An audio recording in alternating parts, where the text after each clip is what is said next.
Fala pessoal, sejam bem-vindos a mais um vídeo. Eu me chamo Felipe Wood, sou analista CNPI, número 2434. No vídeo de hoje nós vamos começar a falar dos resultados do primeiro TRI de 2024. Mal a gente saiu aí dos resultados do quarto TRI de 2023, já estamos entrando aí numa temporada de resultados, né? Então a gente falou de bastante empresas, estava até começando a falar de prévias operacionais de construtoras, mas como já começaram a sair alguns resultados, da Vale já tinha até saído acho que semana passada, a gente vai começar a focar em algumas empresas até grandes, tá? O foco do canal é mais small cap, a gente vai falar de algumas empresas grandes.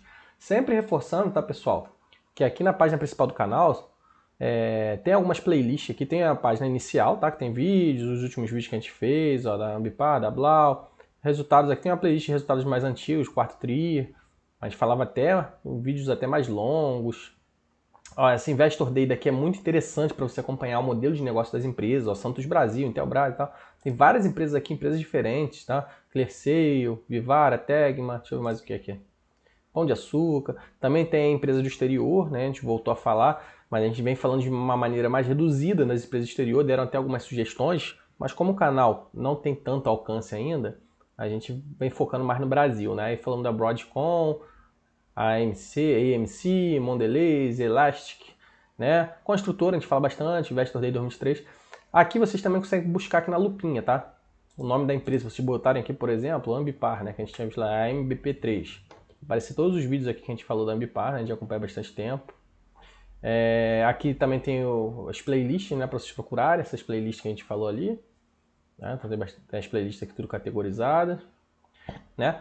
E mais uma vez reforçando, tá, pessoal? A gente vai abrir novamente, né? A gente abre periodicamente as inscrições para o nosso serviço, tá? De análise, que a gente tem análise com valuation, tem um resumozinho de empresa, em alguns casos a gente faz vídeos, né? Vídeos exclusivos ou relatórios em PDF, tá?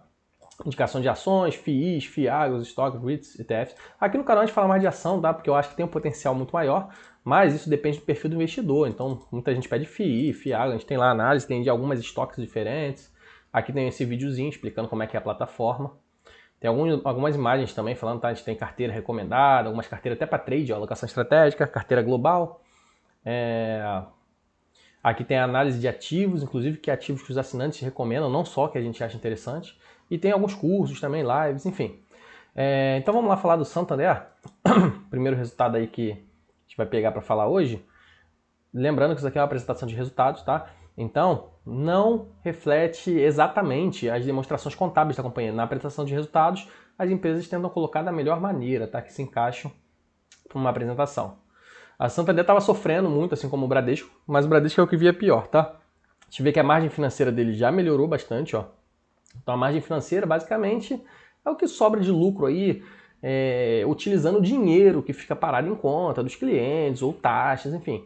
Então a gente vê que bom crescimento da margem. O Santander vinha falando sobre isso no passado, sobre tentar captar clientes com uma maior qualidade, tá? Porque ele sofreu bastante, assim como o Bradesco, mas o Bradesco foi o que sofreu mais até hoje, né? A gente vê que teve bastante comissão, captação, e o PDD vem reduzindo bastante, tá? Menos 11%. PDD é provisão para devedores duvidosos, para quem não sabe, tá?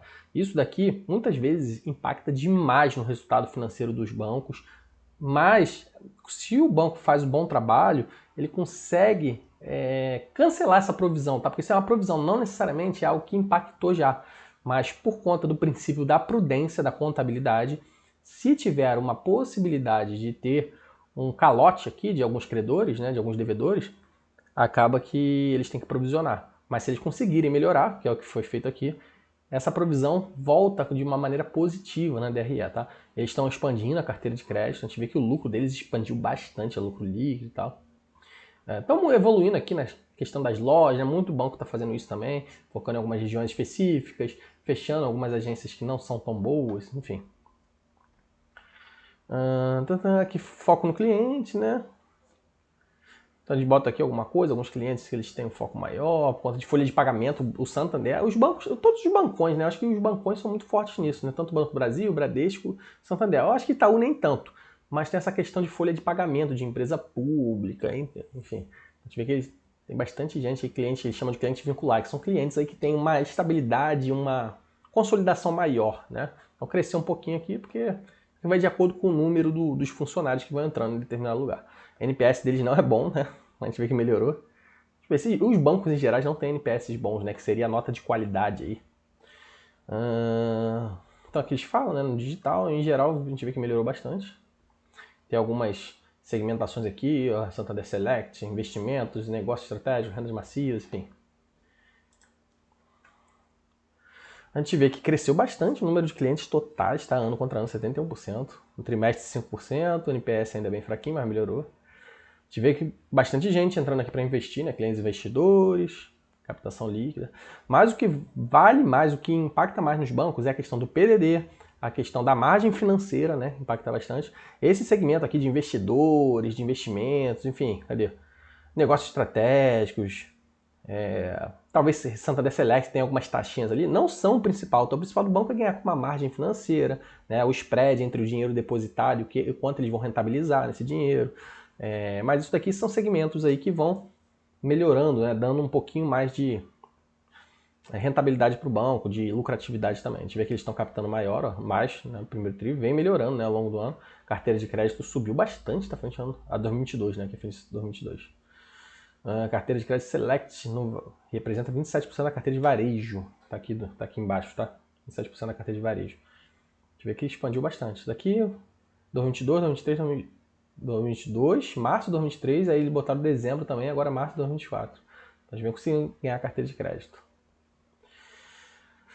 A questão aqui de investimentos, né? Segmento de investimentos, então eles têm aqui uma captação grande aqui que entrou em varejo. Né, quantidade de assessores, tem a Toro Investimentos que é dele também, vem ganhando market share no private banking.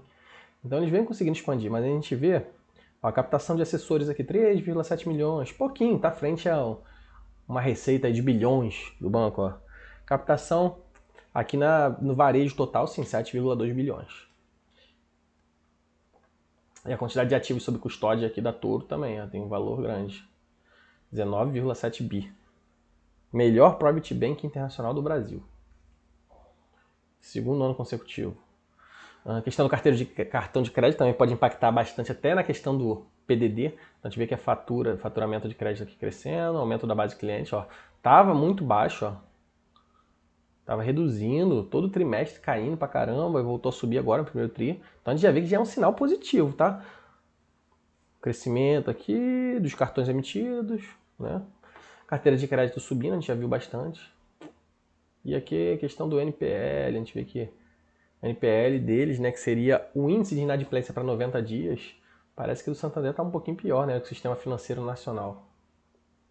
Mas no geral a gente vê que o Santander está rentabilizando, está crescendo a base de clientes, tem a quantidade de ativos sob custódia grande, aqui falando da parte do braço financeiro, ele fala que é recorde de produção de veículos, carteira de veículo com ritmo forte, né, então a gente tem essa parte de financiamento, aí tem o NPL também. Tem um market share grande aqui para financiamento de veículo, 21%. Líder em concessão de crédito. Está aumentando a rentabilidade. No agronegócio, o agronegócio que impulsionou muito o Banco do Brasil, né? A gente viu isso no passado, olha como o Santander também está crescendo, 87%. Aqui pequenas e médias empresas. A gente vê que teve uma evolução também boa. Receita, captação, enfim, grandes empresas também. Então a gente vê que no geral o banco está consolidado, tá? Parece que o PDD ruim, né, o grosso que impactou mais no banco, no Santander ou nos outros bancos também, parece que já passou, né? Focando aqui em lançamento aqui digital, lançamento do Free, conta digital, aí, experiência digital, enfim, saques ilimitados, 10 dias sem juros. Estão tentando atrair o público mais jovem também e acabar com a concorrência aí desses fintechs. Agora falando dos destaques, alguns destaques aqui, margem com clientes, margem de produtos, então a gente vê que ganhou um pouquinho de margem. Tá lembrando, tá pessoal, que esse segmento financeiro, segmento bancário, a gente não espera um crescimento tão robusto lá nas linhas de top line, de margem financeira, de receita, tá? Nessa faixa aqui, 3,7, tá? Em alguns momentos podem ter uma alta muito robusta, como foi o Banco do Brasil, por conta do agronegócio, né? A gente vê que o spread deles aqui, ó, ao ano, 10 pontos percentuais, e contra o quarto tri, ó, pequenininho, 0,28%. Esse spread é o que eles ganharam de rentabilidade, né? Entre o dinheiro depositado, o dinheiro fornecido e as taxas que eles vão comendo ali por fora, ou a alocação desse dinheiro que for parado na conta em algum investimento de acordo com a norma da prudência contábil, tá? Tive a margem financeira aqui, vai ter uma margenzinha, né, 7,1%, 3%, frente ao quarto tri, e frente ao ano passado se rentabilizou bem, tá? A margem financeira. Ó, tava negativo, tá? No primeiro trimestre de 2023. Então vem numa ascendência aí. Que margem financeira bruta, então percentualmente, a gente vê que ao ano abaixo, meio que abaixo aí da Selic, tá? Então é o que eu falei. Os bancões a gente não espera, até um segmento considerado perene, né? Que o pessoal gosta aí de falar que é para dividendo e tal. A gente não espera um crescimento tão robusto, mas a gente vê que é bem sólido, tá? O Santander. Aí teve um up aqui forte. De repente, com essa queda aí da Selic, o banco vai conseguir rentabilizar melhor, vai ter um PDD menor e essa margem aqui pode subir bastante, tá? Aqui falando um pouquinho das carteiras de novo, né? Carteira de crédito, a gente vê que está crescendo bastante, ó. Pessoa física cresceu frente ao ano passado. Financiamento de consumo um pouquinho, pequenas e médias empresas também. Então a gente vê grandes empresas que deu uma recuadazinha. Que no geral o banco está bem sólido, tá? Aqui falando sobre outros segmentos, ó, veículos, consignado, cartão, agro. O agro que é muito promissor, né? Assim como foi lá com o Banco do Brasil. As captações, a gente vê aqui alguns investimentos aí de LCI, LCA, que às vezes eles fornecem para os clientes, eles alocam também. Então a gente sempre come umas taxazinhas, ó, depósito à vista a gente vê que caiu bastante, poupança também, recuando. Mas aqui não impacta tanto, claro que impacta aí no grosso da margem, tá? Mas a tendência é isso melhorando ao longo do tempo, com a economia evoluindo. Captação por cliente, a gente vê que teve uma reduçãozinha aqui na pessoa jurídica e um aumento na pessoa física, um compensou o outro, tá? Pessoa física tem um volume bem maior também, tá? Apesar de percentualmente representar menos, porque a quantidade de dinheiro é menor, apesar do volume de clientes ser maior. Aqui é comissões, né? Então a gente vê que eles comem aqui uma taxazinha em cartão, a gente vê que recuou bastante. Não, recuou frente ao quarto tri, frente ao ano passado, no primeiro tri subiu, né? 3,5. Dinheiro aqui, conta corrente, a gente já tinha visto que recuou, seguros também. Seguros, quem é muito forte é o Bradesco, né? Apesar do Bradesco estar com um resultado bem fraco, começou a dar uma melhorada também, tá? O seguro vem segurando o Bradesco, por isso que eu gosto bastante do Bradesco, essa questão de seguros eu acho muito interessante. Vai ter outras operações, administração de recursos e tal. Mais uma vez, ó, falando do PDD, olha só o PDD como vem melhorando, ó, reduzindo. Quanto menor esse PDD, mais interessante, tá? Quando o PDD chega nesse nível aqui de 4,5%, tá bem ruinzinho. Acho que o Bradesco atingiu esse nível aqui, tá? 4 e pouco, 5. Não sei nem se foi mais, eu não lembro exatamente. O ideal é ter aqui de 3% para baixo. A gente vê que tem espaço para cair, tá? Aqui falando do NPL e tal, enfim, nada interessante. Aqui já fala mais do NPL, 15 a 90 dias.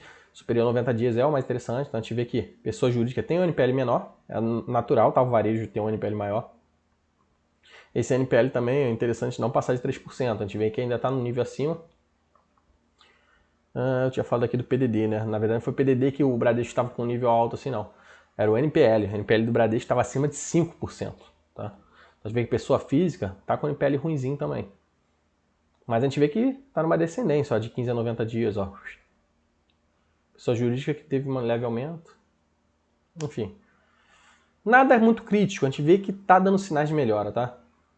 Aqui a despesa administrativa, a gente vê que super controlado, até recuou. A despesa de pessoal sempre tem um leve aumento aí por conta da questão de reposição, de correção inflacionária, né, que tem acordo coletivo. Né? Os bancos não têm muita depreciação e amortização. Tá? Aí aqui o índice de eficiência reduzindo, tá? o que é positivo. Tá? Quanto menor aqui, melhor. Porque eles estão controlando essas despesas aqui totais, tá? A gente vê que teve um controle maior aqui de despesas. Falando mais uma vez aqui da margem, a gente vê que a margem subiu bastante frente ao ano anterior. A receita subiu mais ou menos na mesma proporção, então eles conseguiram rentabilizar mais ou menos essa receita que subiu, tá? PDD controlado, impacta bastante. Despesas subiram aqui consolidadas 5%. E teve algumas despesas aqui não recorrentes ou outras despesas aí sazonais, decorrente de investimento, decorrente de alguma alocação, né, que eles têm que reconhecer aqui como outros. Então, o ROI aqui tranquilo, o índice de Basileia tranquilo, o Bradesco chegou no índice de Basileia de 10%, 11%, já bem ruimzinho. Tá? Mas eu não acho que é crítico assim a ponto de ficar desesperado, o pessoal começa a fazer como é que é a palavra, né? Criar um alarme aí no setor, falando que o Bradesco vai quebrar. Não é bem assim, né? Tá muito ruimzinho, mas eu acho que é um banco muito sólido, principalmente quem pensa do lado dos seguros. A gente vê que o Santander tá super tranquilo, tá? O ideal é acima de 15%, tá? Índice de Basileia. Índice de Basileia é a relação aí de ativos e passivos dos bancos, tá? Então eles veem aqui alguns destaques, né? Eles consolidaram, crescimento consistente da receita, custo de crédito melhorando, a gente viu lá PDD tranquilo, rentabilizando, né? Um novo modelo comercial que eles estão falando lá, inclusive tentando expandir no digital, né? Então basicamente foi isso, tá? Então a gente fez um vídeo aí curtinho falando do Bradesco. Bradesco não, desculpa, falando do Santander. Eu acho que é um banco muito interessante, sólido para uma carteira de dividendos, né? O pessoal gosta muito de falar, essa empresa de dividendos, essa empresa de crescimento e tal. Muita gente fica buscando empresas de dividendos e às vezes olha só o dividend yield. E nesse momento aí que já está até melhorando, que a gente está vendo, mas um momento desafiador que os bancos passaram, tanto o Bradesco como Santander, principalmente esses dois, a gente vê que eles são bancos sólidos, tá? O Santander é bem melhor que o Bradesco, tá? Mas eu acho que o Bradesco também é sólido. E a tendência, quando você investe nesses bancos que estão em baixa, a gente vê que está dando sinal de melhora, estão passando por dificuldade sim, mas são bancos sólidos, você ter o yield on cost, né, ou o seu dividend yield baseado no preço de aquisição muito mais alto, né? O que seria isso? Então vamos supor que a gente investe hoje lá no Santander, deixa eu ver aqui se eu separei aqui.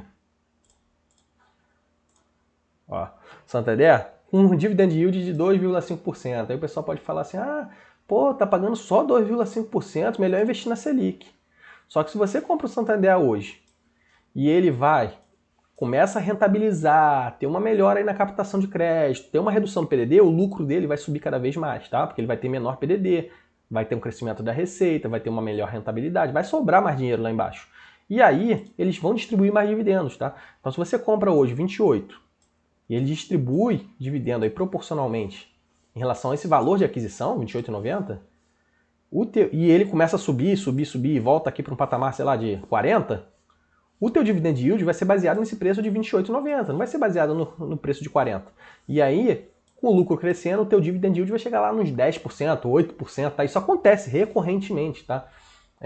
O teu yield on cost vai ficar bem alto. Então isso que o pessoal não consegue entender. E enquanto isso a Selic vai caindo. Fora isso, além do teu dividendo aí que vai crescendo, tá?